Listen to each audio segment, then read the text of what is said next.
السلام علیکم ورحمۃ اللہ وبرکاتہ۔ الحمد للہ رب العالمین والصلاة والسلام علی سید الانبیاء والمرسلین محمد وآلہ واصحابہ اجمعین، اما بعد فاعوذ باللہ من الشیطان الرجیم، بسم اللہ الرحمن الرحیم۔ وما كان المؤمنون لينفروا كافة فلولا نفر من كل فرقة منهم طائفة ليتفقهوا في الدين ولينذروا قومهم إذا رجعوا إليهم لعلهم يحذرون۔ صدق الله مولانا العظیم۔ بزرگان محترم، اللہ رب ذوالجلال نے ہمارے لیے شریعت مطہرہ عطا فرمایا ہے تاکہ ہم اپنی زندگی میں شریعت مطہرہ کے مطابق عمل کر کے یہاں بھی سرخرو ہوں اور آخرت میں بھی سرخرو ہوں۔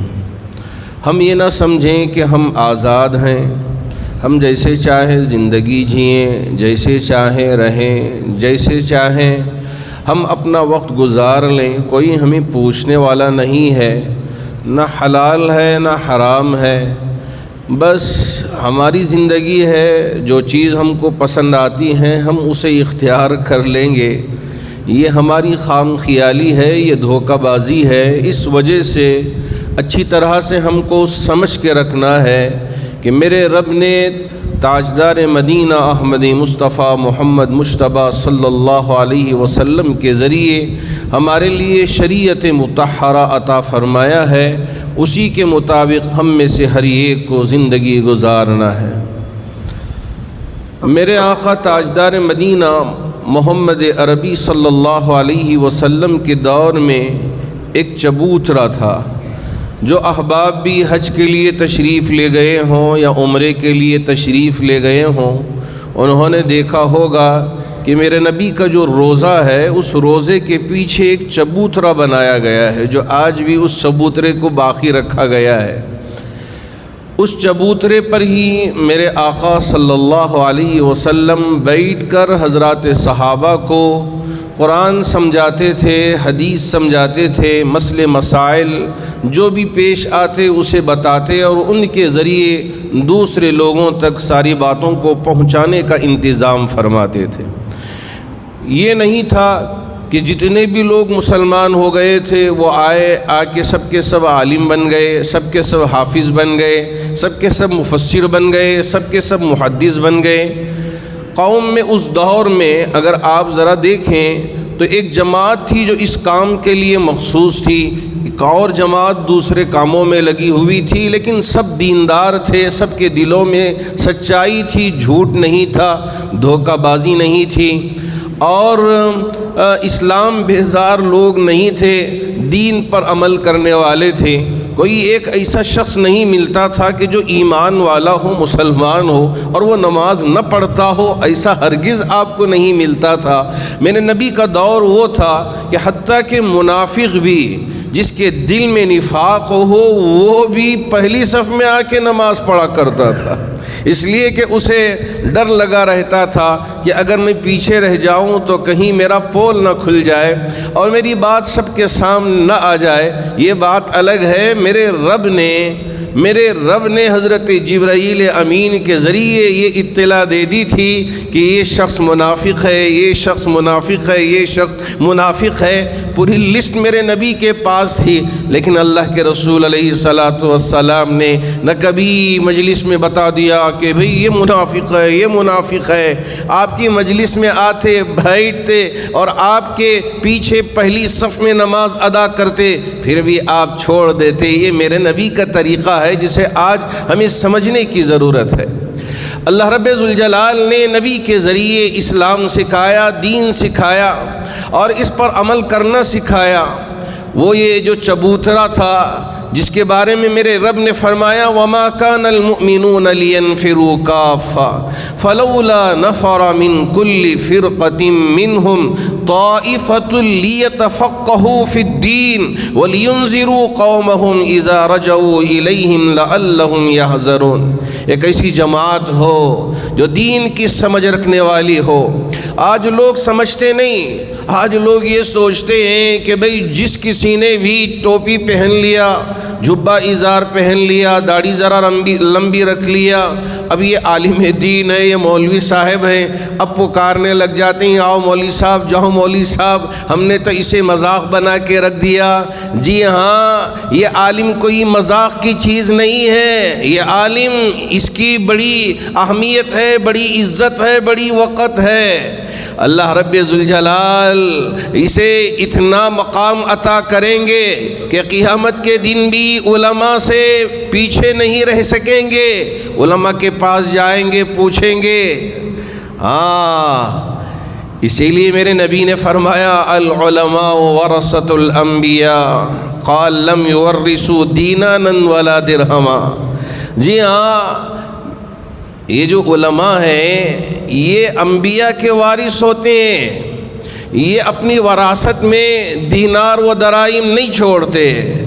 آج کل کے دور میں ایک مالدار شخص ہو، ابھی وفات پاتا نہیں، دیکھنے لگ جاتے ہیں کہ اس کی کیا جائیداد ہے، کتنا پیسہ چھوڑا ہے، اگر وہاں سے کیسے ہضم کیا جائے جو ہمارے قبضے میں آ جائے۔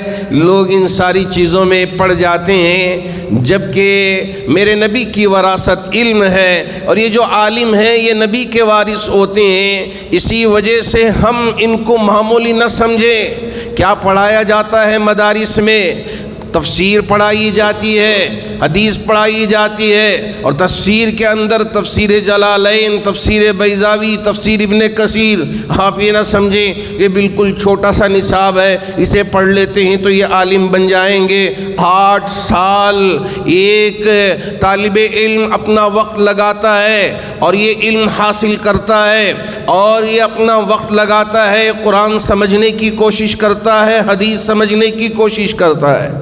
اب اس کے لیے، یہ سمجھنے کے لیے ضروری ہے کہ یہ صرف بھی پڑھے، یہ نحو بھی پڑھے، اب اس کے ساتھ ساتھ ساری گردانیں یاد کریں، اور اس کے بعد ادب سیکھے کہ یہ عربی ادب کیا ہے، عربی گرامر کیا ہے، اور اس کے بعد یہ بہت ساری فقہ کی کتابیں جس میں قدوری ہے، اور اسی طرح اصول شاشی ہے، اور اسی طرح ہدایہ ہے، اور یہ ساری کتابیں فقہ کے طور پہ پڑھتے ہیں اور سمجھتے ہیں کہ مسئلے مسائل کیا ہیں، کہ اگر یہ بات پیش آ جائے تو اس کے لیے کیا ضروری ہے، اور ایک مفتی بنتا ہے تو یہ سارے فتاوی کس طرح سے دیے جانا چاہیے۔ ایسا نہیں ہے کہ اگر کسی نے کچھ کہہ دیا تو یہ فتویٰ بن گیا، لوگ فتوے کو بھی مذاق بنا لیا ہے۔ جی ہاں، فتوے کو بھی ہم نے مذاق بنا لیا۔ ہم ان علماء کو معمولی گئے گزرے سمجھ کر چھوڑ دیتے ہیں اور سوچتے ہیں کہ چلیے ان کی کوئی وقت نہیں ہے، کوئی احترام نہیں ہے، کوئی عزت نہیں ہے۔ ہاں، ایک عالم کے لیے بھی ضروری ہے۔ مجھے یاد پڑتا ہے کہ جب میں جمعہ مسجد میں تراویح سنا رہا تھا، حضرت مولانا جنیدی صاحب رحمہ اللہ، اللہ آپ کی خبر کو نور سے منور فرمائے، انہوں نے ذکر کیا تھا تفسیر کے موقع پہ کہ یہاں ایک نائب امام صاحب تھے جمعہ مسجد میں۔ اب میں نماز پڑھا کے اپنے سارے کاموں سے فارغ ہو کے گزر رہا تھا تو OPH روڈ کے اخیر میں ایک لسی کی دکان تھی، وہاں نائب امام صاحب لسی لے کے کھڑے ہو کے بڑا زوردار پی رہے تھے، مزہ لے کے پی رہے تھے۔ میں وہاں سے گزر گیا، واپس پھر دوسری نماز کے لیے آیا، وہ نائب امام صاحب سے ملاقات ہوئی، میں نے پوچھا ان سے لسی کیسی تھی، انہوں نے بیان کرنا شروع کر دیا، حضرت بڑی مزیدار لسی ہوتی ہے اس دکان کی، پیتے ہیں تو پیٹ میں ٹھنڈک پہنچتی ہے اور بدن کے اندر چستی پیدا ہو جاتی ہے، بہت مزیدار لسی ہوتی ہے۔ حضرت نے فرمایا کہ اس وقت تفسیر کے موقع پہ جی ہاں لسی بڑی مزیدار ہوتی ہے، ٹھنڈک بھی پہنچاتی ہے، صحت بھی دیتی ہے، لیکن ایک عالم کے لیے یہ بات زیبا نہیں دیتی کہ راستے پہ کھڑے ہو کے ہم لسی پی کے ہم اپنے علم کا مذاق بنا دیں، یہ ہمارے لیے مناسب نہیں معلوم ہوتا۔ جی ہاں، عالم کو بھی چاہیے کہ وہ اپنے علم کا احترام کرے۔ کھڑے کھڑے ہو کے پان کے دکان میں پان کھا رہا ہے، ہوٹلوں میں کھڑے ہو کے چائے پی رہے ہیں، اور وہاں یہاں نہ ایک عالم اپنی عزت خود سمجھے کہ کیا عزت ہے، کیا ادب و احترام ہے، یہ بھی جاننا ضروری ہے، اس پر بھی عمل کرنا ضروری ہے۔ حضرت نے اس کے بعد فرمایا کہ نائب امام صاحب سے اگر آپ کو شوق ہو پینے کا اور یہ دل میں خواہش ہو رہی ہے کہ ذرا میں لسی بھی پی لوں، تو آپ لے کے آئیں، اپنے کمرے میں بیٹھیں اور مزے سے پیئے، مزہ لے کے پیئے، اس میں کسی طرح کی کوئی قباحت نہیں، بری بات نہیں۔ لیکن وہاں کھڑے ہو کے آپ پی رہے ہوں تو لوگوں پہ کیا اثر ہوگا، دیکھنے والے کیا سمجھیں گے کہ بھئی ایک عالم صاحب ہی کھڑے ہو کے مزے لے کے پی رہے ہیں، تو اب ہمارے لیے یہ بھی جائز ہے۔ اب یہ لوگ غلط مثال قائم کر لیں گے۔ عالم کی ہر بات عملی ہونی چاہیے، نمونہ ہونا چاہیے کہ لوگ دیکھنے والے سمجھیں کہ اس کا چلنے کا طریقہ کیا ہے۔ ہم اپنے اساتذہ کو دیکھتے تھے کہ وہ چلتے تھے تو کیسے چلتے تھے، بیٹھتے تھے مسند درس پہ آ کے کیسے بیٹھتے تھے، جب گفتگو کرتے تو کیسی گفتگو کرتے تھے، طلباء سے پیش آتے تو کیسے پیش آتے تھے۔ یہ ساری چیزیں طلباء اپنے اساتذہ کو دیکھ کے سیکھتے ہیں اور سمجھتے ہیں، اپنے اندر لے کے آتے ہیں۔ مجھ سے ودھان سبھا میں جب پوچھا گیا کہ ویلیو ایجوکیشن کیا ہوتی ہے، اس وقت میں نے یہی جواب دیا تھا، آن لائن سسٹم تھا ایجوکیشن کا، بچے بستروں پہ بیٹھ کے سو کے کھا کے پی کے پڑھ رہے تھے، استاد کا کوئی ادب ان کو معلوم نہیں، استاد کا احترام کوئی معلوم نہیں۔ ہاں آن لائن میں پڑھ کے بچے تعلیم یافتہ کچھ ہو گئے، لیکن ان کے اندر سے جو ایک اخلاقی تربیتی اور ان کے اندر کے کردار سازی کی جو ضرورت تھی، وہ ساری چیزیں غائب ہوتی ہوئی نظر آئی۔ اگر ہم استاد کے سامنے دو زانوے ادب ہو کے تفسیر پڑھ رہے ہیں، بخاری کے درس میں مجھے آج بھی یاد آتا ہے، حضرت امیر شریعت دوم رحمہ اللہ کے سامنے ہم بخاری کا درس حاصل کرتے تھے، ہم دو زانوے ادب بیٹھ کے پورا درس 1.5 گھنٹہ 2 گھنٹے کا درس 2 گھنٹیاں لگاتار حضرت پڑھاتے، اور ہم بخاری شریف کو لکھتے بھی سمجھتے بھی، اگر کوئی بات سمجھ میں نہ آئے حضرت سے ہم سوال کر لیتے۔ 2 زانوے ادب بیٹھ کے یہاں ہم یہ پاؤں میں درد کچھ نہیں ہے، بیٹھ کے ہم پڑھتے تھے۔ کیوں؟ اس لیے کہ استاذ کا ادب ہے، حدیث کا ادب ہے، اور جس کے ڈیسک کے اوپر ہم حدیث رکھتے ہیں، تفسیر رکھتے ہیں، اس کا بھی ادب و احترام ہے۔ یہ ساری چیزیں کہاں سے سیکھتے ہیں؟ مدارس سے سیکھتے ہیں۔ یہ نہیں کہ یہ مدارس بالکل یہ ایسی تعلیم گائے ہیں، ان کی کوئی وقت نہیں، کوئی احترام نہیں، اگر ہم یہ سوچتے ہیں تو یہ بالکل غلط سوچتے ہیں۔ میرے آقا تاجدار مدینہ احمد مصطفیٰ محمد مجتبیٰ صلی اللہ علیہ وسلم کی یہ درسگاہ صرف یہ مدرسہ نہیں، یہ صرف درسگاہ نہیں، یہ اسلامک یونیورسٹی اور ایک عالمی یونیورسٹی اس دور کی میرے نبی نے قائم کر کے بتا دیا کہ اگر ہم اپنے ایمان کو، اپنے اسلام کو زندہ رکھنا ہے تو اس طرح کی یونیورسٹیاں قائم کرنا ہے، اس طرح کے مدارس قائم کرنا ہے، اس طرح کی تعلیمی درسگاہیں قائم کرنا ہے، تاکہ اور لوگ جو تجارت میں بھی مصروف ہیں ان کے اندر سے نماز نہ جائے، ان کے اندر سے حلال و حرام کی تمیز نہ جائے۔ ہم تاجر ہیں، اب ہمارے لیے تو حلال و حرام کی کوئی تمیز نہیں ہے، یہ ہرگز نہیں ہے۔ ایک مومن ہے، ایک مسلمان ہے، کلمہ پڑھ لیا، لوگ بآسانی یہ کہہ دیتے ہیں کہ ہم پکے مسلمان نہیں ہیں، ذرا ہم جدید مسلمان ہیں، ہم یہ بھی کر لیتے ہیں، کبھی موقع ملے تو شراب بھی پی لیتے ہیں، کبھی موقع ملے سنیما بھی چلے جاتے ہیں، کبھی موقع ملے جوا بھی کھیل لیتے ہیں، ہم اتنے بڑے پکے مسلمان نہیں ہیں۔ ارے کلمہ پڑھ لیا، یہ ساری چیزیں آپ پر عائد ہو گئی۔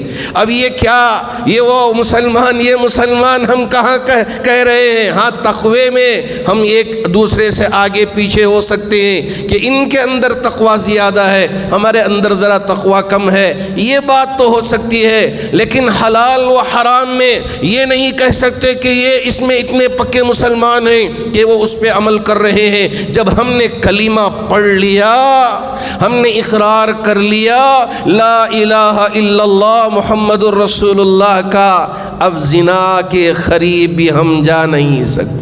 نہیں ہم پکے مسلمان نہیں ہیں، ذرا زنا کی طرف بھی چلے جائیں گے، چلے گا نہ چلے گا؟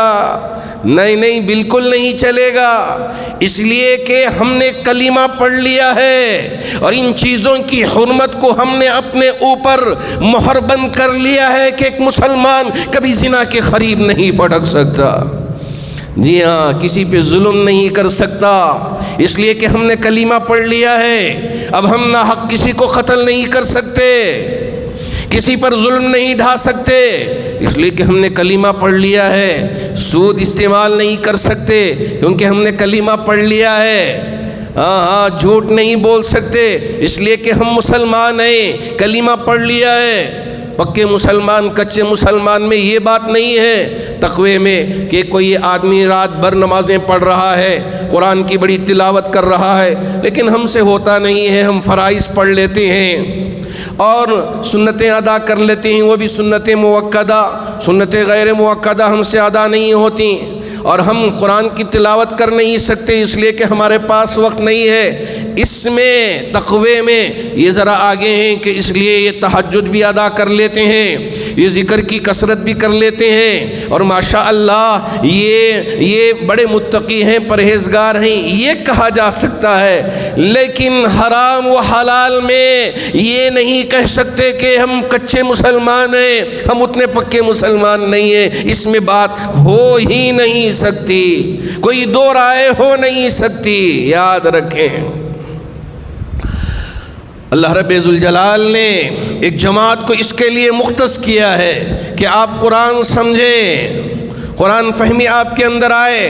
حضرت عبداللہ ابن عباس رضی اللہ تعالیٰ عنہ کا نام آپ نے سنا ہوگا، چھوٹی عمر کے تھے۔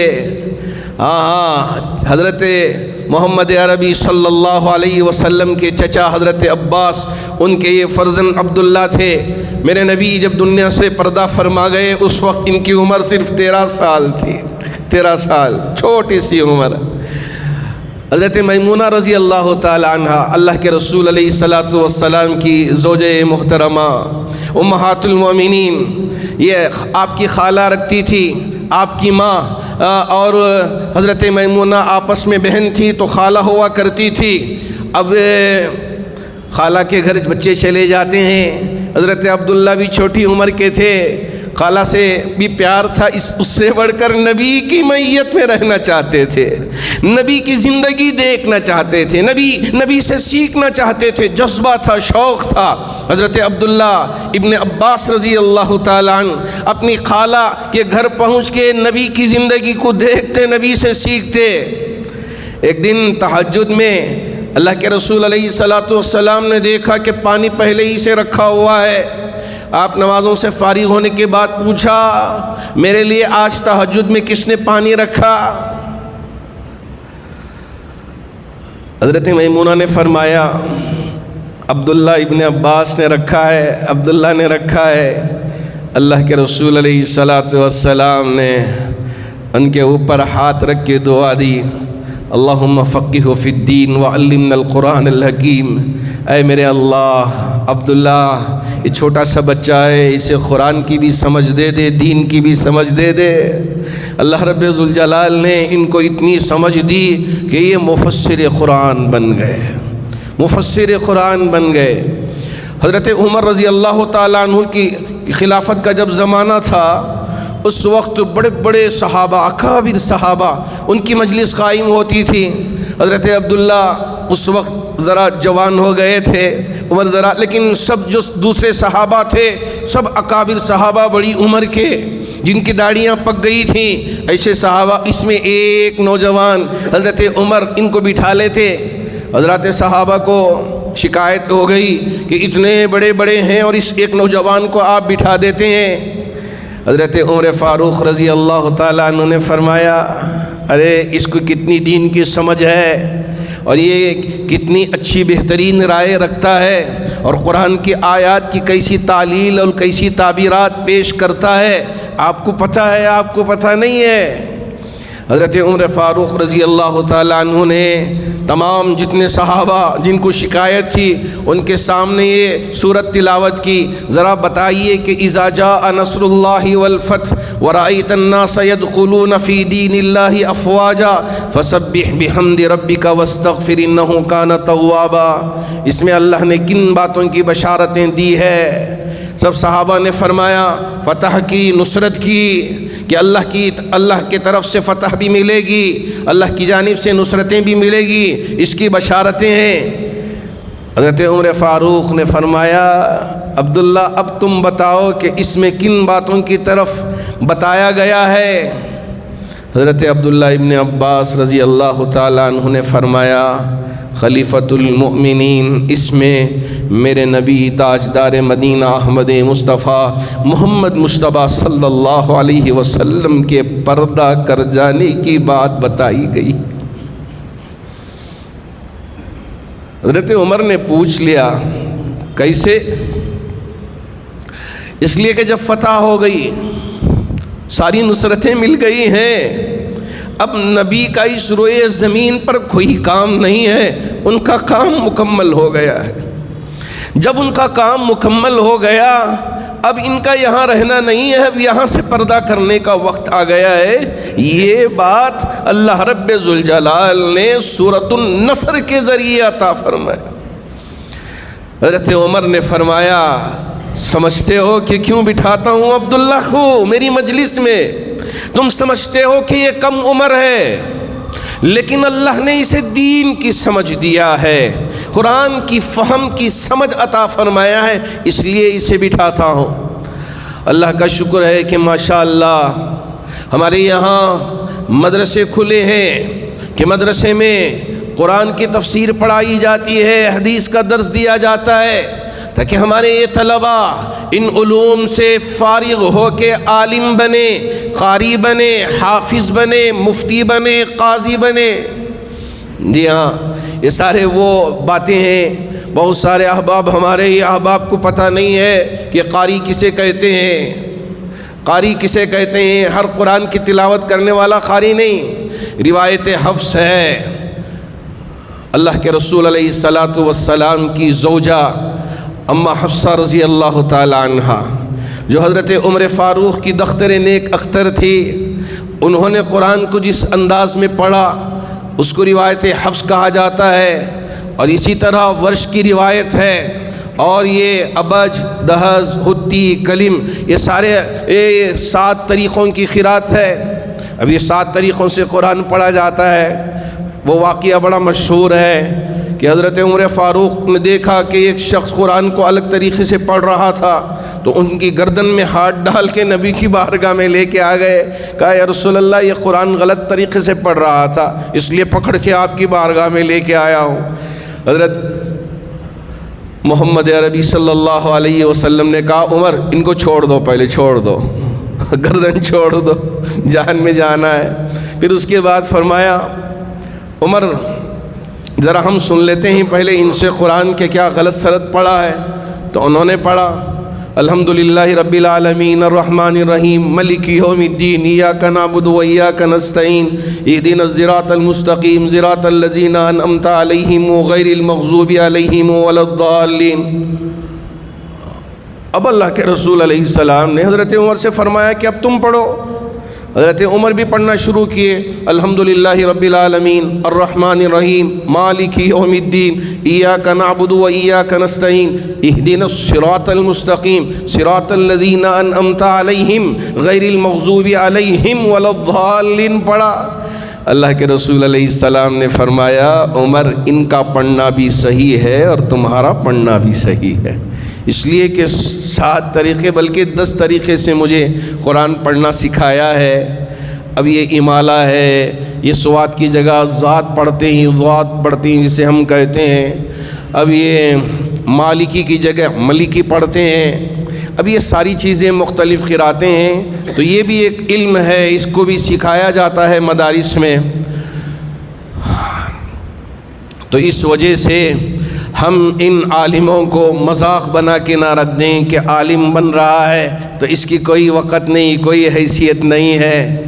اللہ کرے کہ اللہ رب ذوالجلال ان مدارس کی حفاظت فرمائے۔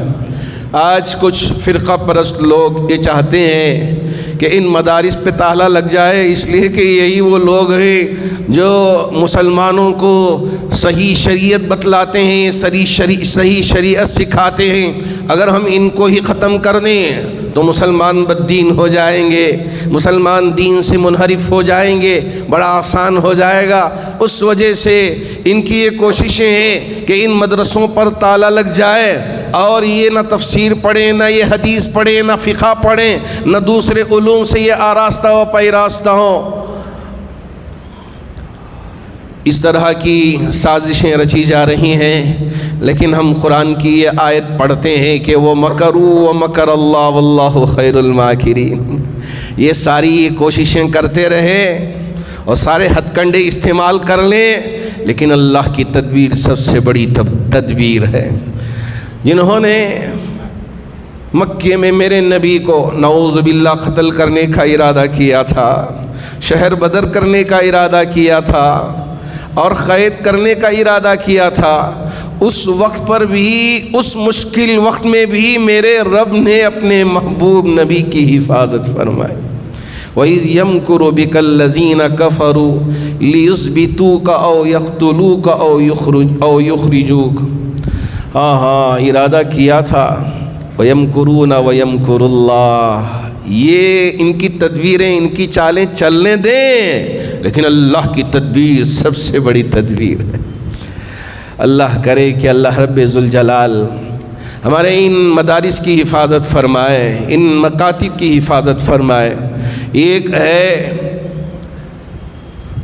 مدرسہ عربک کالج جسے ہم اور آپ کہتے ہیں، کہ جہاں عالم، مفتی، قاضی، قاری یہ بنائے جاتے ہیں، اور ایک ہے مکتب جہاں بیسک قرآن کی اور حدیث کی دعاؤں کی تعلیم دی جاتی ہے، فرائض سکھائے جاتے ہیں کہ کون کون سی چیزیں فرض ہیں اور کون کون سی چیزیں سنتیں ہیں، کون سی چیزیں واجب ہیں، نوافل ہیں، مستحبات ہیں، یہ بالکل بیسک چیزیں جہاں سکھائی جاتی ہیں۔ یہ مکاتب جسے کہا جاتا ہے، ہم اپنے بچوں کو مکاتب میں ضرور بھیجیں، چاہے ان کو آپ عالم بنائیں نہ بنائیں یہ الگ بات ہے، لیکن ہر بچے کو بیسک اسلامک نالج ملنا، بیسک اسلامک تعلیم، بنیادی اسلامی تعلیم ملنا اس کا حق ہے، تاکہ آگے چل کر دنیا جتنی بھی کوشش کر لے اسلام سے منحرف کرنے کی، اسلام سے بدظن کرنے کی، یہ اپنے دین پر جمے رہیں، اپنے ایمان کا سودا کرنے والے نہ بنیں۔ اس کے لیے ضروری ہے کہ ہم اپنے بچوں کو مکاتب سے جوڑنے کا کام کریں، چونکہ رمضان کے بعد شوال کا جب مہینہ آتا ہے، مدارس کھلتے ہیں، یہاں سے تعلیم کے ایک نئے دور کا آغاز ہوتا ہے، بچے قرآن حفظ کرنے والے قرآن حفظ کرتے ہیں، اور یہ عالم کورس پڑھنے والے بچے عالم کورس میں داخلہ لیتے ہیں۔ اور بعض وہ طلبہ، آپ یہ نہ سمجھیں کہ ساری قوم کے بچے مدرسے میں چلے جائیں گے، آپ ذرا حساب لگائیں، 2-3% بچے مدرسے میں جاتے ہیں اور بقیہ پورے بچے اسکولوں میں پڑھتے ہیں، اور اسکولوں میں پڑھنے والے بچے اگر مکاتب میں پڑھ لیں، بنیادی تعلیم ان کو دے دیں تو اتنا کافی ہو جائے گا، تاکہ یہ ہمارا پورا معاشرہ آگے بڑھتے رہے۔ ایک عالم کا ہونا بھی ضروری ہے، ایک قاضی کا ہونا بھی ضروری ہے، ایک مفتی کا ہونا بھی ضروری ہے، ایک محدث مفسر کا بھی ہونا ضروری ہے۔ یہ نہ سمجھیں کہ یہ اس کی ضرورت نہیں ہے، بالکل ضرورت ہے، یہ وقت کا تقاضا ہے۔ اس لیے ان کے لیے مدد کرنا یہ ہماری ذمہ داری ہے، ان کے لیے تعاون کرنا، ان کی حفاظت کرنے کے لیے غور و فکر کرنا یہ ہم میں سے ہر ایک کی ذمہ داری ہے۔ اب وہ طلبہ جو مدرسوں میں پڑھ رہے ہیں، ہم ان کو یہ سوچیں یہ کیا پڑھ رہے ہیں، مدرسے میں پڑھ رہے ہیں، ان کی تعلیم کا کوئی اعتبار نہیں ہے۔ نعوذ باللہ، اگر ہم یہ سوچتے ہیں تو غلط سوچتے ہیں۔ ہم ان کو عزت کی نظر سے دیکھیں، احترام کی نظر سے دیکھیں، اس لیے کہ یہ علوم تفسیر پڑھنے والا، یہ علوم حدیث پڑھنے والا، علوم فقہ پڑھنے والا اور قرآن کے مسئلے مسائل اور استنباط کرنے والا یہ طالب علم ہے، اس لیے ہم اس کو عزت کی نگاہ سے دیکھتے ہیں۔ تو وہ بچے جن کے اندر شوق ہو حفظ کرنے کا، ان طلباء کو حفظ کے لیے بھیجیں، اور جن طلباء میں یہ شوق ہو کہ میں عالم بنوں، میں قاضی بنوں، میں مفتی بنوں، وہ طلباء آئیں مدارس میں داخلہ لیں، اس لیے کہ اب مدارس میں داخلے شروع ہو چکے ہیں۔ جامع مسجد ٹرسٹ نے ماشاءاللہ بچوں کے لیے حفظ کا بھی انتظام کر رکھا ہے، اور اگر شادی سے پہلے ذرا بنیادی تعلیم لیں، جس گھر میں جا رہے ہیں کہ وہاں کیسے ہم کو فیس کرنا ہے، کن کن چیزوں کا خیال رکھنا ہے، اور بنیادی چیزیں کیا ہیں، سورۃ النور کی تفسیر کیا ہے، اور فقہ کیا ہے، عورتوں کے مسائل کیا ہیں۔ بہت ساری ایسی ہماری بیٹیاں ہیں جن کو بنیادی عورتوں کے مسائل تک پتہ نہیں۔ اب یہ گھر میں جائیں گے تو کیا کریں گے؟ بس وہی بالوں کو کھلا رکھ لیا اور اسٹائل مار کے، اور یوں سمجھ گئے کہ مجھے لوگ دیکھ رہے ہیں، اور اپنے حسن کا ذرا نظارہ کر کے سمجھ گئے کہ میری کتنی تعریف کر رہے ہیں۔ یہ دراصل تعریف نہیں ہے، یہ بربادی کی طرف آپ کو بھیجنے والے لوگ ہیں۔ اس وجہ سے میری آپ سے گزارش ہے کہ ہر بچی کو دینی تعلیم سے محروم نہ رکھیں، کہ ان کو بنیادی دینی تعلیم سے بھی آراستہ کریں، اور اگر وہ قرآن حفظ کرنا چاہتی ہے تو اس کے اندر بھی شوق ہے تو اسے داخلہ کروائیں۔ جامع مسجد ٹرسٹ انشاءاللہ آپ کی بچیوں کو حافظہ بنانے کے لیے تیار ہے، اور اگر وہ 2 سالہ 3 سالہ کورس کر کے اپنے گھر کو جنت نما بنانا چاہتی ہے تو اس کے لیے بھی جامع مسجد ٹرسٹ نے انتظام کر کے رکھا ہے۔ آپ آئے یہاں داخلہ کروائیں۔ بہت سارے ہمارے مدارس الحمدللہ کھل چکے ہیں پورے ملک میں، تو آپ وہاں بھی بھیجیں، داخلہ کروائیں۔ بچہ جہاں داخلہ لینا چاہتا ہے وہاں داخلہ کروا کے اسے پڑھانے کا انتظام کریں، تاکہ یہ ہمارے بچے حافظ بھی بنے، عالم بھی بنے، مفتی بھی بنے، قاضی بھی بنے، قاری قرآن بھی بنے۔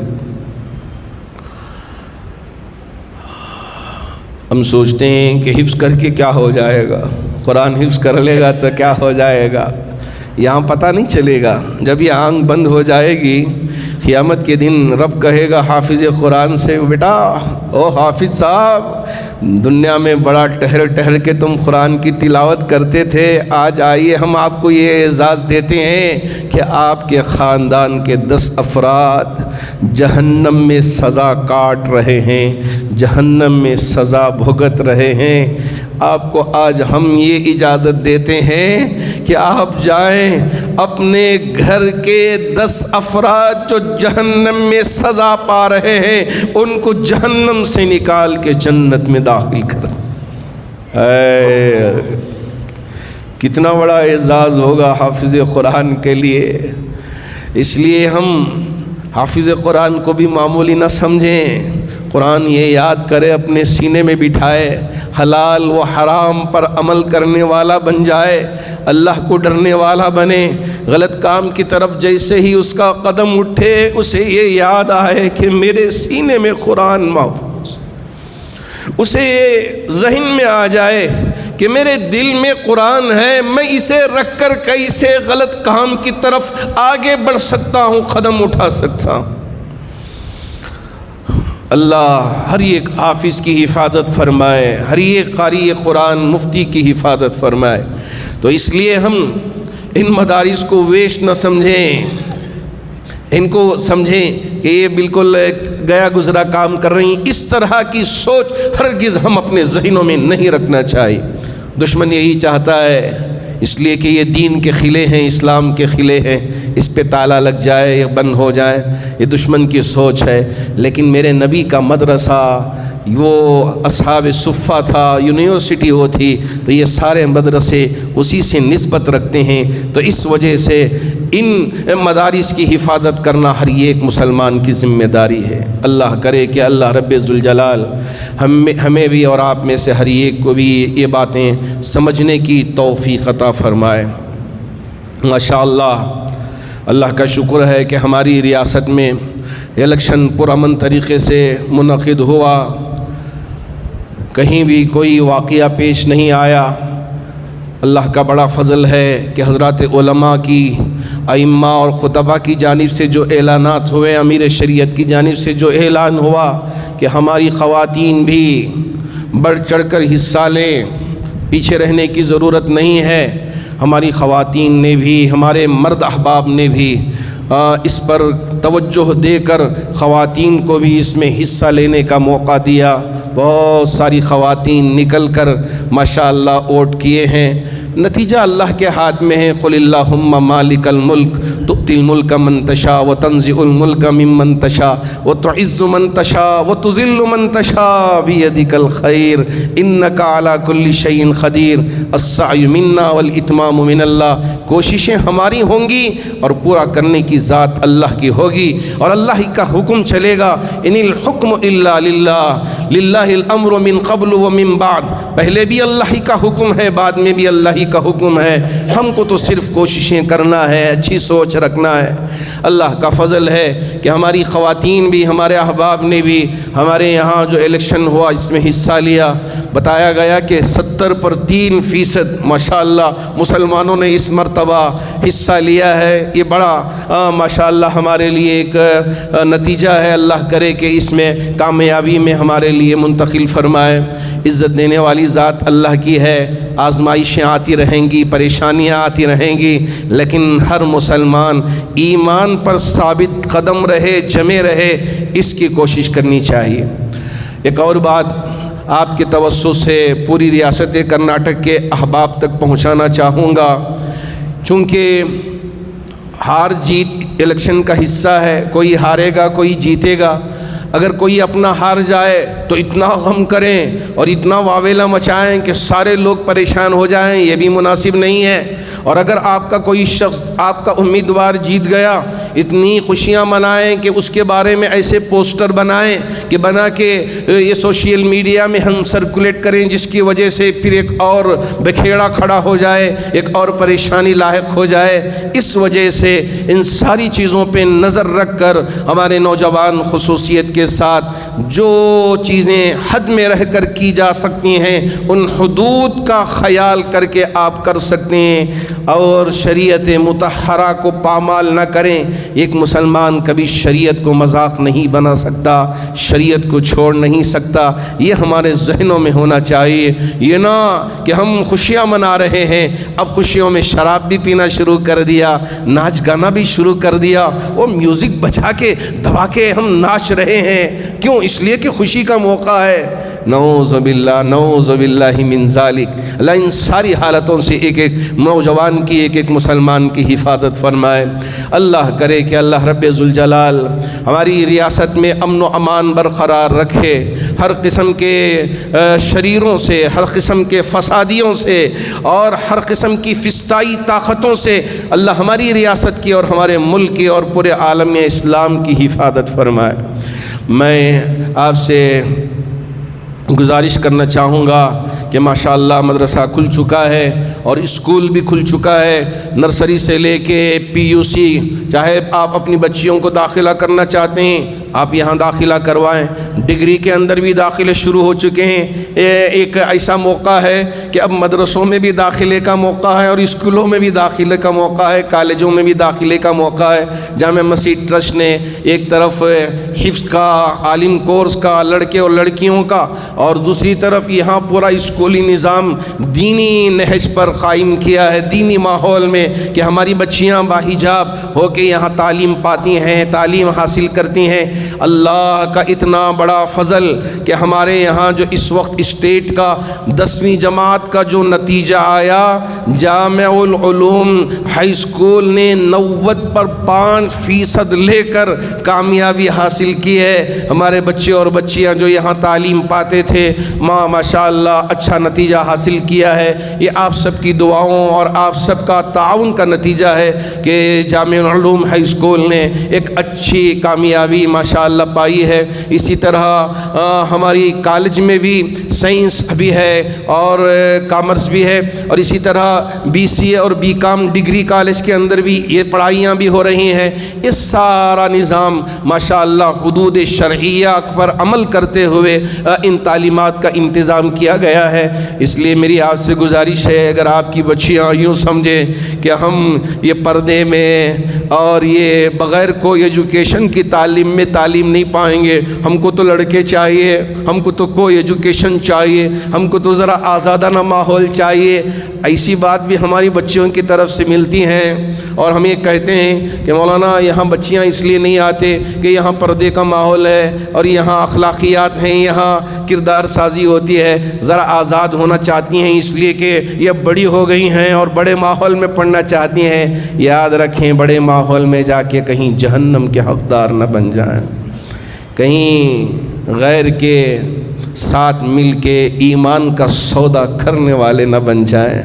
اس لیے پورے ادب کے ساتھ میری آپ سے گزارش ہے، جیسے ایک ننھے منھے بچے کے سامنے اگر آگ کا ڈلہ ڈال دیا جائے، بچے کو پتہ نہیں ہوتا کہ یہ آگ ہے، اسے ہاتھ میں نہیں اٹھانا چاہیے، بچہ لپک پڑتا ہے، اسے اٹھانے کی کوشش کرتا ہے اور اپنے منہ میں رکھنا چاہتا ہے۔ وہاں پاس میں کھڑی ماں ہو، بہن ہو، بھائی ہو، باپ ہو، اس بچے کو اس آگ سے بچاتا ہے۔ اسی طرح اب یہ آزادی کے نام پہ ہماری بچیاں اور ہمارے یہ نوجوان بچے، ان کو پتہ نہیں ہے کہ ان کی زندگی کس بربادی کی طرف جا رہی ہے۔ اس وجہ سے ماں کی بھی ذمہ داری ہے، باپ کی بھی ذمہ داری ہے، امام کی بھی ذمہ داری ہے، خطیب کی بھی ذمہ داری ہے، پڑوسی کی بھی ذمہ داری ہے کہ ہمارے ان بچے اور بچیوں کی حفاظت کریں۔ اللہ کرے کہ اللہ رب ذوالجلال ہمارے لیے اور پورے امت مسلمہ کے لیے خیر کے فیصلے فرمائے۔ ایک گزارش میری آپ سے ہے کہ کل نتیجہ آنے والا ہے، آپ دعاؤں کا اہتمام کریں، صدقہ و خیرات کا اہتمام کریں۔ ہمارے اکابرین کی جانب سے یہ باتیں ہم تک پہنچی ہیں کہ آپ گزارش کریں قوم سے، امت مسلمہ سے، کہ آپ نمازیں پڑھ کے صلاۃ الحاجت 2 رکعت نماز پڑھ کے، پہلی رکعت میں سورۃ الکافرون، دوسری رکعت میں سورۃ الاخلاص پڑھ کے لا الہ الا انت سبحانک انی کنت من الظالمین کا ذکر بھی کریں، اور اسی طرح حسبنا اللہ ونعم الوکیل، نعم المولا ونعم النصیر کا بھی آپ ورد کریں، اور کر کے دعاؤں کا خاص اہتمام کریں تاکہ اللہ رب ذوالجلال ہماری اس ریاست میں امن و امان کو برقرار رکھے۔ اللہ کرے کہ اللہ رب ذوالجلال امت مسلمہ کے ایک ایک فرد کی، ایک ایک بہن، ایک ایک بیٹی اور ایک ایک ماں کی عزت کی، عفت کی، آبرو کی حفاظت فرمائے، اور جو بیمار ہیں انہیں شفا عطا فرمائے، اور جو پریشان حال ہیں ان کی پریشانیوں کو دور فرمائے، اور جو مرحومین دنیا سے رخصت ہو چکے ہیں تمام مرحومین کی بھرپور مغفرت فرمائے۔ آمین۔ وآخر دعوانا ان الحمد للہ رب العالمین۔